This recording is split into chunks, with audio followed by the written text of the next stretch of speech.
What's going on, everybody? Welcome to the Den. We are live tonight. Hope everybody is doing well as usual. Got a little lag going there. Get this off of there real quick. I hope everybody is doing all right. Thank you. Welcome to the Den. Just trying to catch up, give you guys a Sunday recap or Sunday rundown. Trying to be more consistent, so I told you guys I'll be here, so I'm back in the Den with you guys tonight as usual. We're going to be talking about we got some real estate topics, talk about some big things going on in real estate as far as compensation and in realtors, and the fate of realtors. Compensation is in the balance right now. Big things going on in the background with that, and the commissions and Sherman antitrust issues that we have going on right now. So we're going to go through that. We're going to talk about H1N2. That's the swine flu type 2 variant they have going on right now in UK. We're going to talk a little bit about that because we all know being sick and people being sick can impact the world in a lot of different ways. So we want to stay on top of that, make sure everybody is safe, make sure everybody is healthy, and cleaning up and keeping all these sicknesses to a minimum. So we're just going to jump into it. We're not even going to mess around. We're not even going to mess around today. We're going to jump straight into the first topic of this evening. First, want to make sure nobody is in. If you're in and you're coming in, I told you I'll be on at 8 o'clock, and we're a little early, so it's always good to be early. It's always good to be early when you're early on time, and when you're on time, and when you are on time, you are late. So if you know who I am, if you know I was going live or you see me going live, make sure you share the stream with people. If you are interested in the topics, or if you're interested in just hanging out here in the Den, make sure you share that so like-minded people can get together and enjoy this good content. Okay, right now, sorry, you can get that on there. Sorry about that. Screen 2, pick on screen. First topic is the H1. Let me see. Go to the top to make sure I'm saying it right, but I believe it is the H1N2. So they said the first human case of the flu strain H1N2, which has been circulating in pigs, has been detected in the UK. The UK Health Security Agency has announced that this is happening. So they have the first case of this H1N2 in UK. If you haven't been, or you're not privy to the swine flu or H1N1 several years ago, it was pretty bad. I wasn't really impacted by the actual coronavirus or COVID, but I was impacted by the H1N1 virus. That's literally how we found out my wife was pregnant with one of our kids. So the H1N1 was rough. I had never felt the sickness that I felt when I had that H1N1. So I'm sure the H1N2 will be just as bad, if not worse. So they say what's new with the strain. The influenza A H1N2 is similar to the flu virus currently circulating in pigs around the UK. It's not yet known how transmissible it is. So they're saying they don't really know how, the infectious rate between H1N2, the cross between the swine and the actual human is. They say there have been 50 human cases of influenza A H1N2 reported globally since 2005.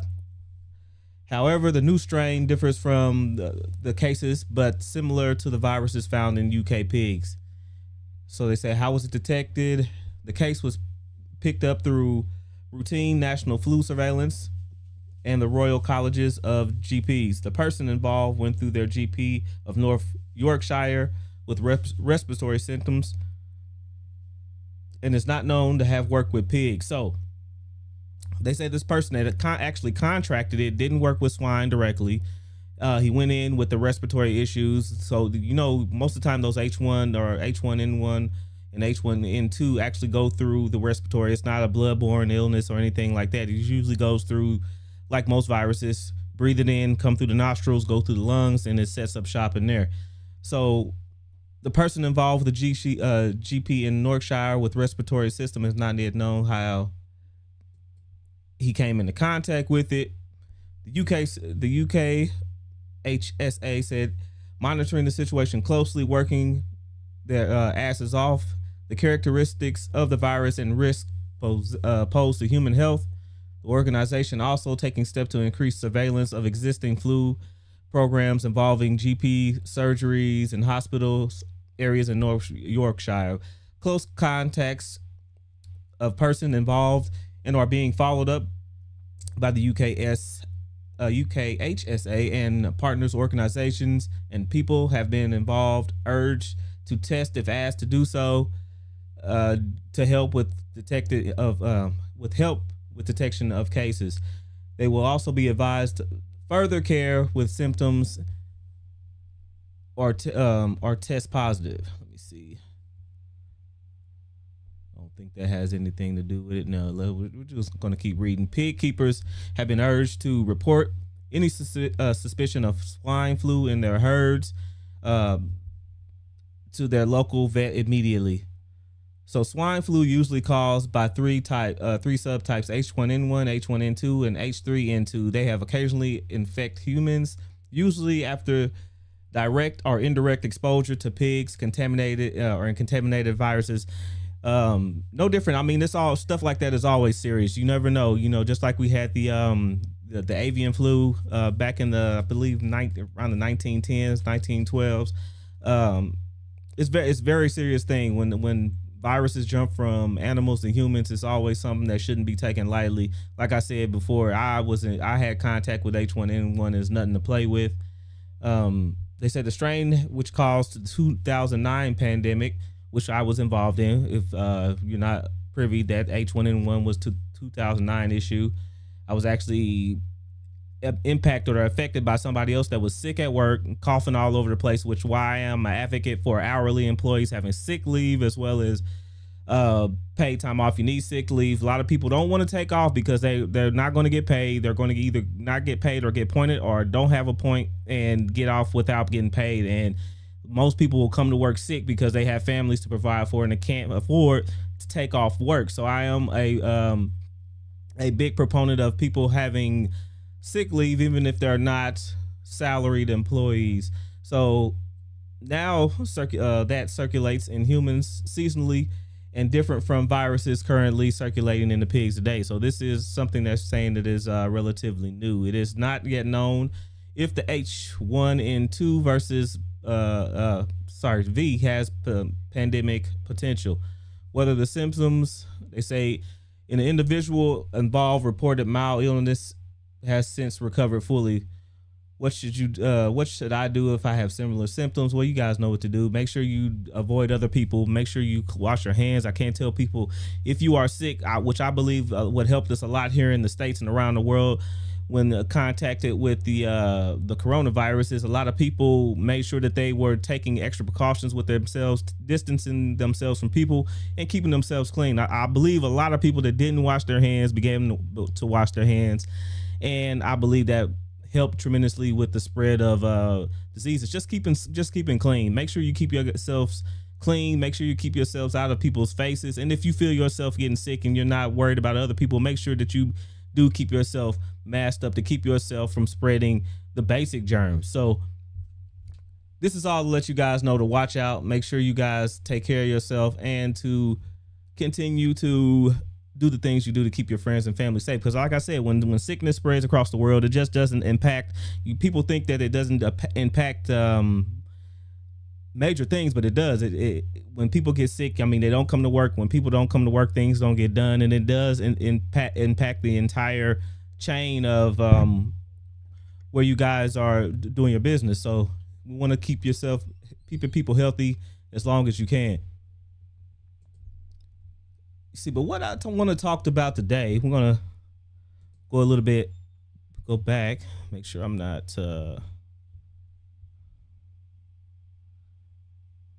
know what's going on. Let me get that right here. We're gonna talk a little bit while I fix my camera.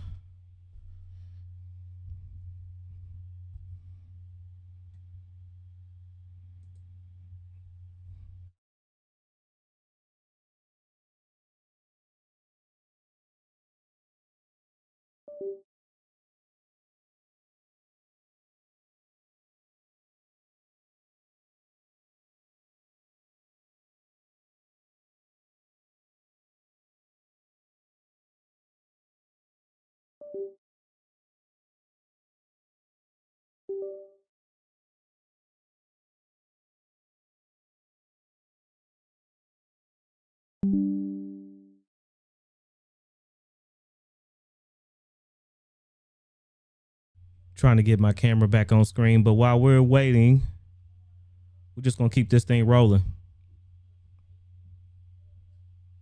Just gonna keep it rolling. Let's see. Let's do this pick on screen only. Well, see what I want to talk about today is I'm going to read the topic right now. This could be the final straw. Realtors face a legal reckoning. They say the litigation comes as the market is already facing severe tests, battered by high interest rates that have sent home sales plunging and building costs skyrocketing.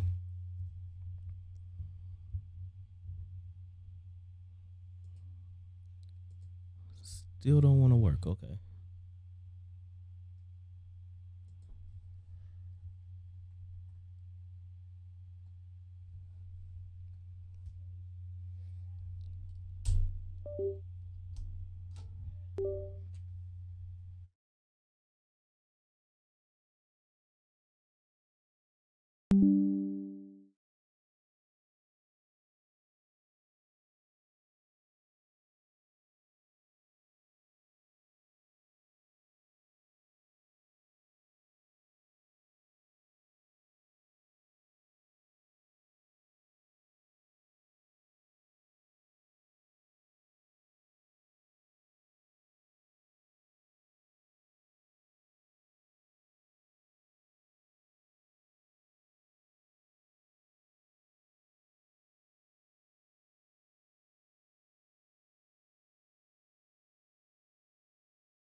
All right, the show must go on. So we're gonna while this computer's trying to work itself out, we're gonna talk about what's going on here. Sorry about that again, by the way. We're back. We ain't gonna let this stop us. Nope. We here. We here. We here. I know it's crickets, but we here.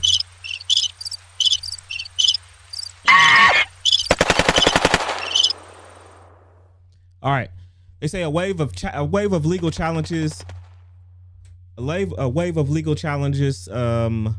the lucrative commission that real estate agents are paid is threatening to upend the industry that employs 1.6 million people and funds one of the most powerful lobbying operations in Washington.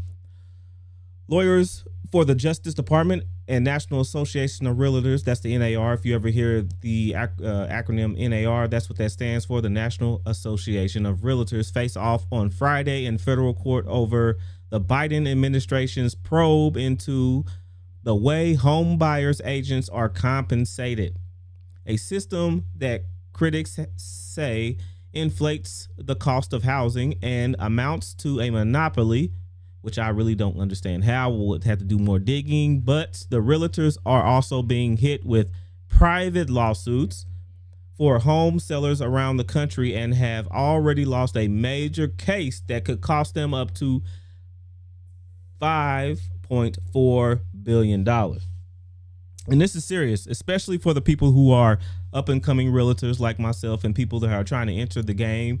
You're already at a disadvantage because you're in a learning period or a learning curve. So you really don't understand where everything stands as well as yourself, even in this. So to be thrust into this during this pivotal time, it's it's something else, just another thing to deal with, and it's another hurdle. But if you believe everything happens for a reason, and you believe that you can do everything and you can do all things, if you put God first in your life, you'll be okay. The Justice Department probe is part of a broader Biden administration effort to aggressively enforce antitrust law while lowering fees for the consumer. So if you're new to this, or you're not a real estate agent, or you're not a broker or in the business at all, what is antitrust? Okay, we're going to go right over into this. Google and antitrust laws. The Sherman Antitrust Act, which if you are a real estate agent or if you were learning in school, you talked about this. But for the people who don't, this is law prohibits conspiracies that unreasonably restrain trade. Under the Sherman Antitrust Act, agreement among competitors to fix prices or wages, rig bids, or allocate customers, workers, or markets are criminal violations. Okay, that's what happens when, say, you get together with another brokerage and y'all get together and y'all decide to, okay, we're gonna fix the commission rate at XYZ. You know, nobody in this town that we work in can have a commission lower than XYZ. If we want to make money, we get together and we do this, or we're steering and making territories with each other. So XYZ real estate group takes this branch or this side of town. XYZ real estate group take this side of town. We're all going to charge XYZ for the commission. This is what can't go on. This is highly illegal, and it can amount to a whole bunch of issues, which we're kind of reading right here. So the antitrust laws against the system that prevailed for decades come at a time when the housing industry is already undergoing a severe test, battered by high interest rates and that have sent home sales plunging and the cost of construction skyrocketing. Despite the high stakes and political salience of female-dominated industry at the heart of the middle class, the NAR, not saying NRA, but the NAR formidably lobbying operation has found its hands are tied. One of the biggest issues its members have confronted in the group in its 115-year history. This is something that won't be resolved by lobbyists or any political process in Washington. It is already fully cemented in the legal process, said Dave Stevens, former CEO of Mortgage Bankers Association.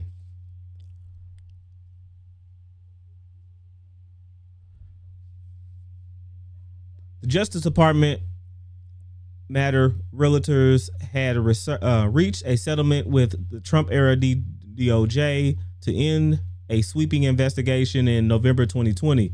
But the Biden administration withdrew from the deal less than a year later, a move that was then rejected by a court. The DOJ challenged that ruling, and appellate court in Washington will decide whether the agency can proceed with the probe. The question is whether, in addition to agreeing to close this investigation, the DOJ Antitrust Division made a commitment not to reopen it. The Justice Department lawyer Fred Liu argued Friday that the appeals hearing, the division repeatedly rejected such a commitment throughout negotiations. The NAR counsel, Chris Mitchell, countered the DOJ's entire case depends on Liu's contention.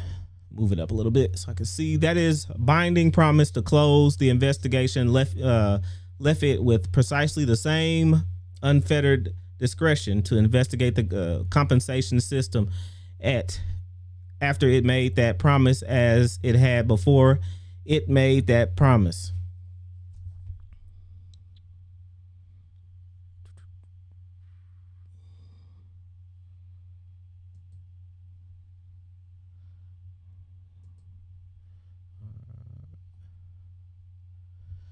Under that reading, DOJ's promise would mean essentially nothing at all.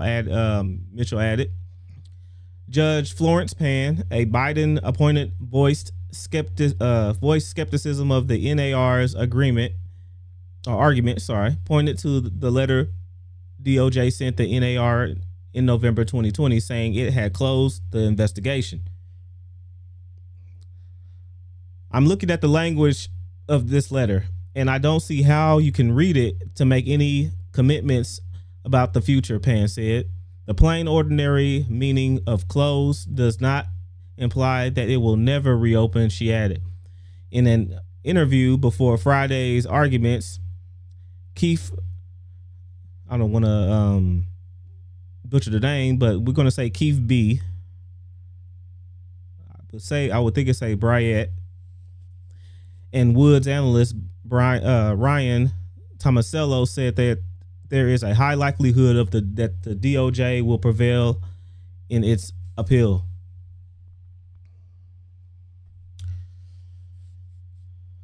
The extent that they do, the DOJ is completely unencumbered in its ability is in being able to go after commissions, Tomasello said. Between the investigation and the legal challenges brought by private plaintiffs, there are no fewer than 10 lawsuits challenging the way agents are compensated. The industry behind the 90% of home sales in the United States is facing a major reckoning. Tomasello estimates that more than half of the U.S. real estate agents could be driven from the industry if the litigation is a success.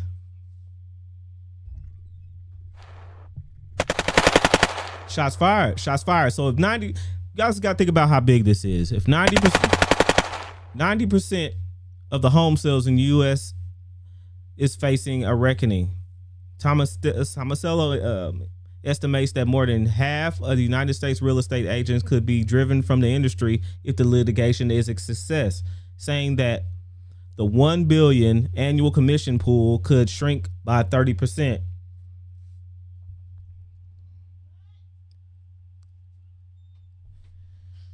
At issue, the NAR's cooperative compensation policy, which requires sellers agents to provide a blanket offer of compensation to the buyer brokers in order to show the home on the realtor's multi-listing service. Now, that's the MLS, which I talked to you a little bit about in my past live. The MLS is one of the fees you have to.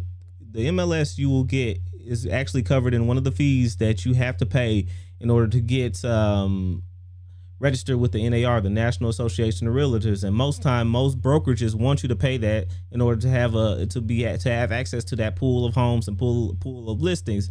You know, those dues and those fees, I believe, if I'm not mistaken, goes into that pool, which they pull from, and then said compensation is made, where 88% of the sellers listed homes for purchases last year.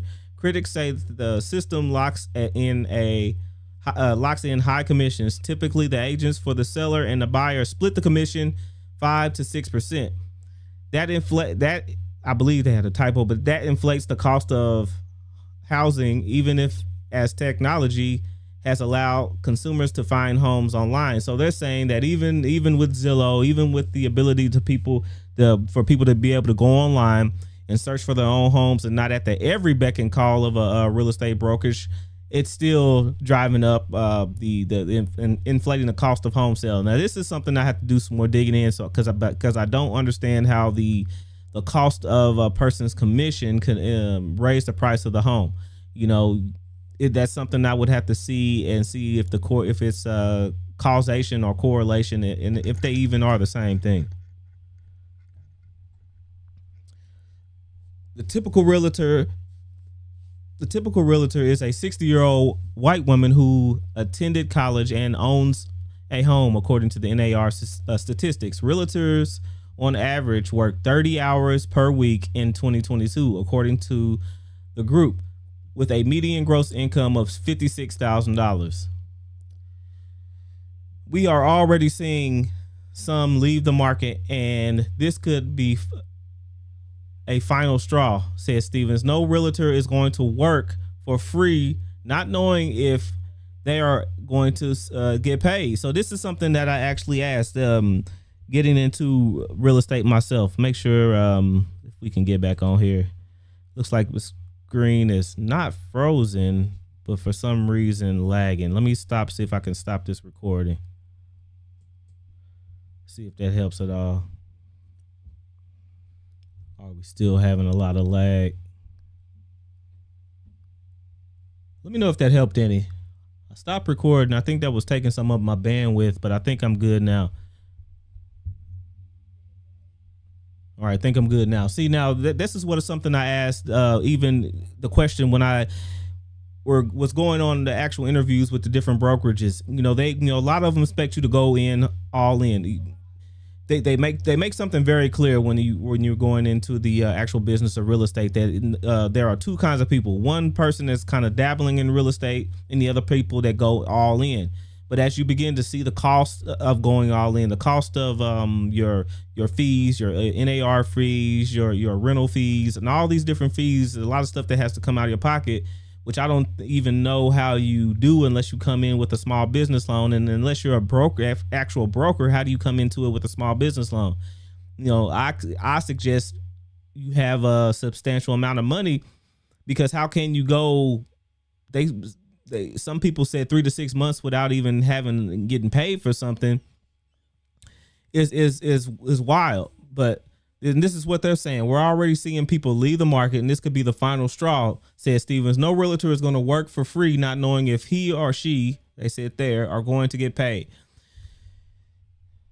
Stevens testified as an expert witness for the industry defendants in the case brought in Missouri, my home state.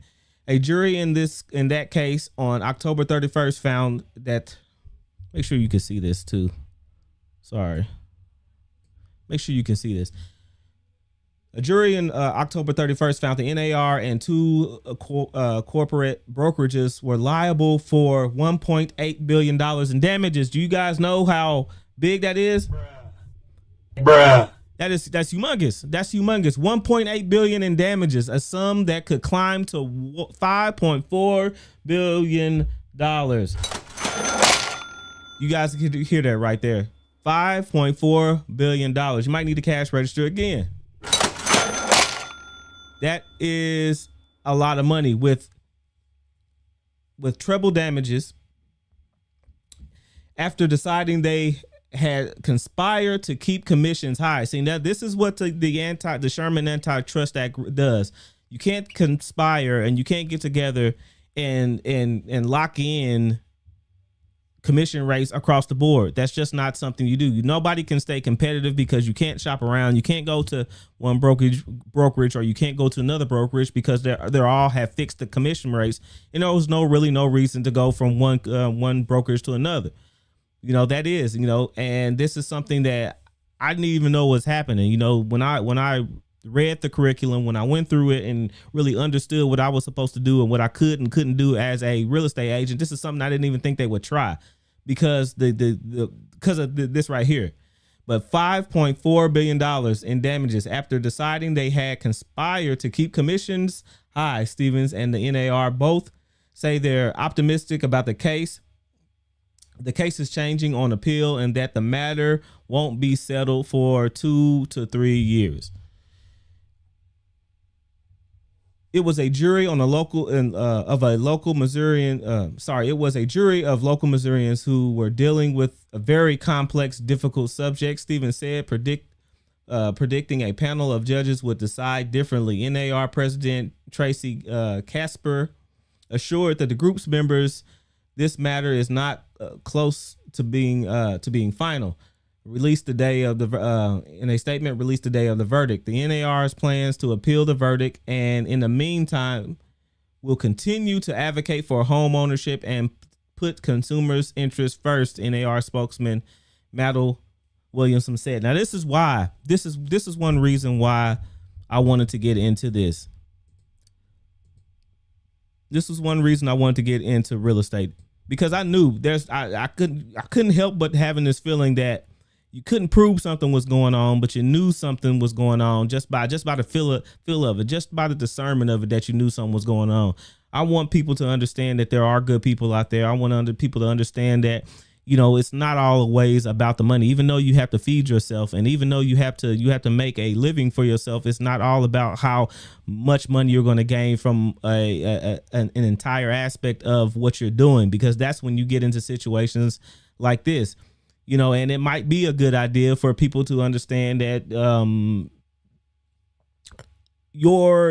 it might be far few and in between, because we're getting, looks like real estate is one of those professions that when you look on the outside in, the people at the top, the brokers at the top, the people who are doing good to put in the work and make names for themselves, are making all of this money, and people want to really buy into it. Who doesn't want to buy into it and be successful like these other people? But what happens is, with the kind of society we have now, a lot of people don't want to work. A lot of people don't want to, I don't want to say work, but work hard to make their name for themselves. They want to get into this business. They want the glamour, but almost be on a payroll and make that same kind of money. You're not going to be on pay. It's very few, as far and in between, people that are actually on that a payroll of a brokerage.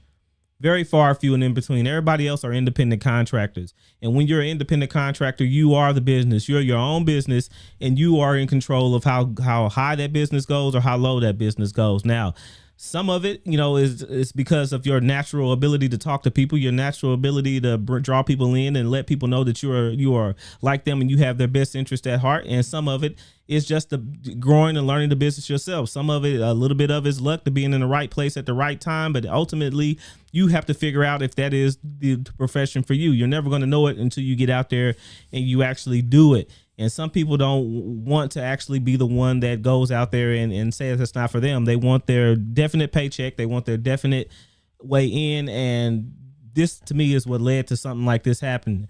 The NAR is planning to appeal the verdict. In the meantime, will continue to advocate for home ownership and put consumers' interests first. You should always do that. And you should never get away from doing that. Tomasello is skeptical of the multi-year timeline industry allies have cited. There is immense pressure for this to get resolved via some sort of settlement sooner rather than later, he said. The lawyers for the plaintiff in Missouri say they are ready for a motion for an injunction to prevent commission sharing as a requirement to list a home in the multi-listing service. So they're saying what's happening is you have to almost go into a commitment to sharing the commission when your home is put into the MLS. And it's really putting people into a situation where it's not as, it's almost like fixing the stock market or getting insider trading. It's just not, it's somebody kind of steering what happens in this sale. And I can kind of see what's going on here. It's pretty fluid situation, said Michael Ketchmark, lead attorney for the plaintiffs. Ketchmark's team is in process of deciding whether to request the injunction and apply nationwide, and plans to file motion in the next month or two, he said. Ketchmark, who filed a new class action lawsuit against the NAR and Stevens Brokerage Nationwide, seeking $100 billion. $100 billion in damages on the same day the Missouri verdict was released. He said he has been in touch with the Justice Department on the matter. We're supportive of the Department of Justice's efforts here, and they're supportive of ours. We have open lines of communication between us, he said. Our goal are aligned. Representatives for the Justice Department declined to comment. And if an injunction is issued and the class action litigation is successful, it could significantly shrink the ranks of buyers, brokers, and buyers representation around the country, Stephen said. So what's going on here? Let me take a little bit, because this is a lot. Let me take a little bit. It looks like Nicer in the house. How you doing, Nicer? It's been a minute.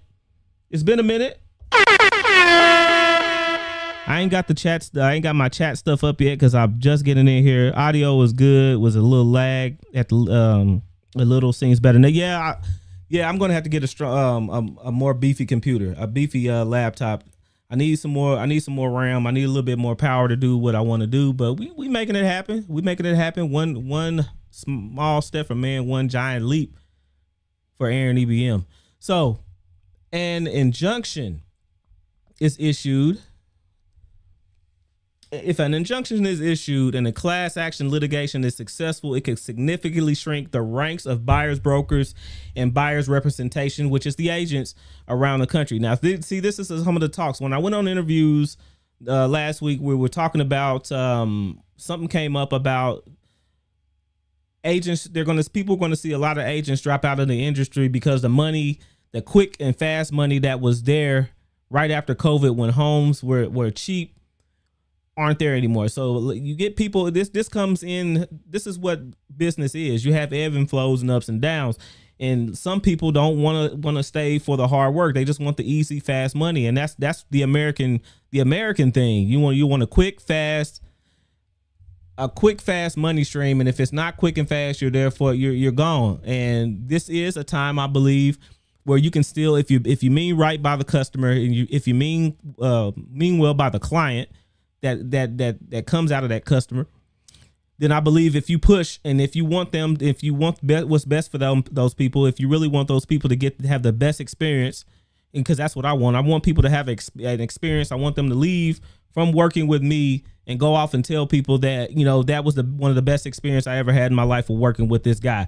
And if you have that in your mind, if you have that in the forefront, and that experience is there, and that you're wanting the best for the people and not just looking at the paycheck, those people are going to come back. You have to give those people a experience. You have to give those people something to come back, or a reason to tell their friends and family about you. And it can't just always be about the money. The money is good, but that's not always going to make everything okay. The money is going to be there. If you work in your God-given gift and talent, the money will come. If you put the money first, your whole thing is going to fall. You're not going to have any foundation. Purchasing a home is the most complex transaction any American can make. In the absence of having professional representation on a buyer's side, the only professional representation is the seller's side. Is a bit like narrowing minnows in a Shark Tank. He said, I believe it. I believe you need assistance on both sides. It can't just be, I don't believe it should just be one side. I just don't believe it should be a buyer's a seller agent and not a buyer's agent. You're just going to stack all the deck against the actual buyer. If the seller has all this representation, if the seller has everything on their side to make sure the transaction goes all the way in their favor, come on, that can't be good for the whole transaction. And you can't just say, well, we're just going to get rid of agents altogether and just let it be 100% for sale by owner, because most people don't know what they're doing in those situations. So I believe there needs to be somebody there to make sure that everybody is working and everybody has that expertise and expert people behind them. Let me see. It's a little bit like throwing minnows into a Shark Tank. And I agree with that. I would, as much as I feel like I know, there's no way I would go into a transaction with people that have been in the game for years and think that I'm coming out with them not having something in the back of their mind that I missed, that they knew about. The NAR and its allies also warned that asking buyers to pay their agents commission directly up front could hurt first time and minority home buyers who have already have trouble scraping together a down payment. So I told you all guys, this is some big things right here, because this could actually change and shape the way the whole market process is working. But people aren't paying attention. You know, you're worried about the actors and all their problems, and entertainers and everything like that. But if you're in the business, or you're in the world of business, this is something you really need to pay attention to. You know, because they do. If you're a minority home buyer, if you are already having a hard time, and if you're pulling money here, you're scraping money here, you're saving everything you can to save to buy your first piece of property, your first piece of land, your first home, how are you going to then in turn find the money to pay your agents up front? There's almost no way it can happen. This is going to, if something happens this dramatic, this is actually going to hurt the person that is trying to buy the home. Because how am I supposed to pay for my expert representation up front? A lot of people rely on these sales transactions to be able to pay for the experts to guide them through this process, to make the process happen. And Brokeback, a senior fellow of the Consumer Federation of America and a longtime critic of the compensation rule, says he's grown optimistic that the competition will break out in the industry in the wake of the various legal challenges. I would be surprised if there wasn't a settlement by the springtime next year, Brokeback said, and given the sheer number of lawsuits and involvement of the Department of Justice. I believe I'll be optimistic. You know, this is just like playing the stock market. If you're in the game, if you're here, if you see the dip, it's time to get in. I believe if you're thinking about getting into real estate, you know, especially if you're in mid-Missouri or in the Missouri area, and you hear this should be a time, because a lot of people are going to fall out. Either they're going to be forced out, like this article said, or they're going to drop out because they don't want to put in the work. There's a lot of people coming up. There's a lot of people that are old school. There's a lot of people that do not have the fortitude and do not have the willingness to get on this social media, the willingness to get in here and leverage social media and get on here and talk like I'm doing, and I'm sure it's other people out here actually putting themselves out there to make these transactions happen, to put themselves out there. So if you're thinking about being in real estate, don't be afraid to get in. There's going to be some hurdles. There are going to be some monetary things that you need to do, that you need to make sure that you can have to get yourself started. But don't let something like this stop you from an awesome chance to get into something that I believe that you're going to come on top. It's just sad that you got a lot of people that are trying to fix the game, trying to fix the market, and that's why we have laws for it. That's why we have people watching out. It's sad that it happens, but it does happen. It does happen. But we're going to take advantage of it. We're going to jump in and get in where we can fit in, make this stuff happen. I know there's a lot of young people out here trying to do it, and no matter where you are, no matter what your age is, if you got it and you're ready for it, go get it and get into it, guys. Let me see. Dave Ramsey even said it. If you look right here on my screen, number 2, Dave Ramsey says it's time to buy a house. Mortgage rates decline. You guys see this right here. Dave Ramsey, money genius, is saying it's time to get in. I'm not going to get into that. I'll save that for another video.